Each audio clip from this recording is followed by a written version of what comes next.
Seguro que hemos oído 1000 veces hablar de la famosa cocina electoral, que si esta encuesta está cocinada, que si la otra también, pero ¿qué significa eso realmente? ¿Es manipulación? ¿Es ciencia? Pues hoy vamos a desgranar la receta completa, vamos a meternos hasta el fondo para entender paso a paso cómo se elabora una encuesta política.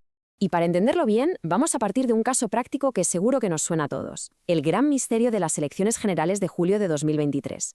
Prácticamente todos los sondeos daban un resultado y de las urnas salió otro muy distinto. ¿Qué pasó ahí?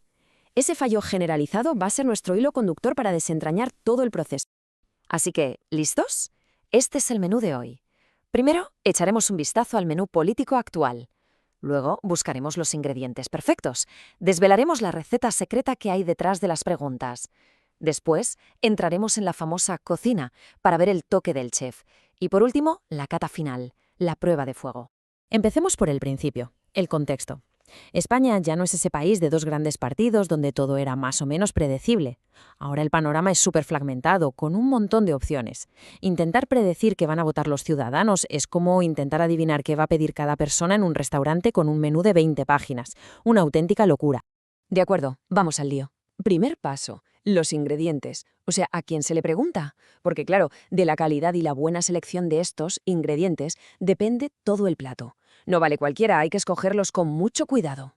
Y ojo a la cifra, porque el reto es gigantesco. Estamos hablando de un universo de más de 37 millones de personas con derecho a voto. Imaginen la locura que es intentar representar fielmente a toda esa gente con una muestra que por lo general es de unas pocas miles de personas. Y la solución, como es lógico, es el muestreo. Se elige a un grupo pequeño de gente que, en teoría, debería ser un reflejo a escala de toda la sociedad, una especie de maqueta del país. Y aquí está la clave del éxito o del fracaso, en cómo eliges a esa gente. Vale, ¿y cómo se llega a esa gente? Pues básicamente hay tres caminos principales. La encuesta por teléfono, la CATI, que es rápida y tiene un coste medio, pero claro, cada vez es más difícil pillar a la gente, sobre todo a los jóvenes. Luego está la de Internet, la ACAWI, súper barata y rapidísima, pero con un problema. La gente que contesta se autoselecciona y además dejas fuera a gente mayor o sin acceso digital. Y por último, la presencial, la CAPI, la de toda la vida. Es la que da los datos de más calidad, pero es lentísima y carísima. Como ven, no hay un método perfecto. Cada uno tiene sus ventajas y sus inconvenientes. Bien, ya tenemos los ingredientes. Ahora a por la receta. Y la receta de una encuesta es el cuestionario. Y que nadie piense que es solo preguntar ¿a quién va a votar? Para nada. Una buena encuesta es mucho más compleja. Es una combinación de preguntas para intentar entender de verdad qué pasa por la cabeza de la gente. Además de la pregunta del millón, se recopilan un montón de pistas más. Se pide a la gente que se coloque en una escala del 1 al 10, de izquierda a derecha. Se pregunta por la simpatía hacia los partidos, por la valoración de los líderes, de todo. ¿Y por qué? Porque todos estos datos son oro, ayudan a crear un perfil súper completo del votante y sobre todo son cruciales para intentar adivinar qué harán los indecisos, que al final son los que deciden las elecciones. Y ahora sí, con los ingredientes seleccionados y la receta en la mano, llegamos al momento que todos estaban esperando. La parte más famosa, la más polémica, la que genera más debate, el toque secreto del chef. Bienvenidos a la cocina electoral.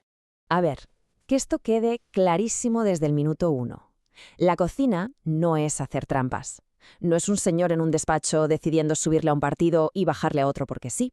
Es un proceso estadístico, pura matemática, para corregir los desajustes que siempre hay en los datos en bruto. Es como ajustar el brillo y el contraste de una foto para que se parezca más a la realidad. Sin cocina, la encuesta sería mucho menos fiable.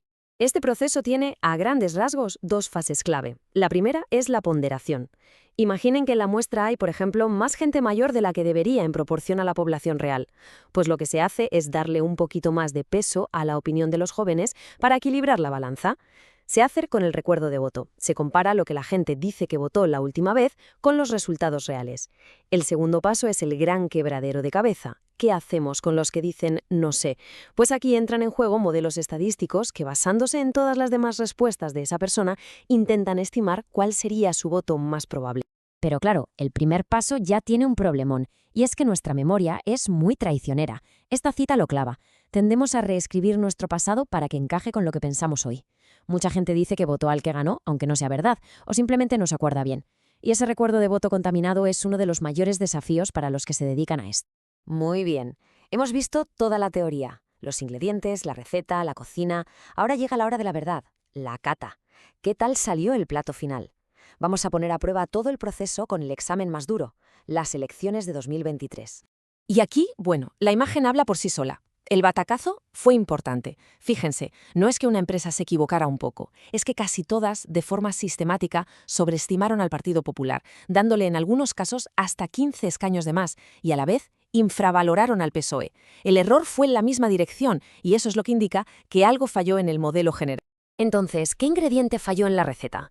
Pues parece que fue un cóctel de varias cosas. Por un lado, una movilización de última hora, sobre todo del electorado de izquierdas, que las encuestas, al ser una foto de días antes, ya no pudieron captar.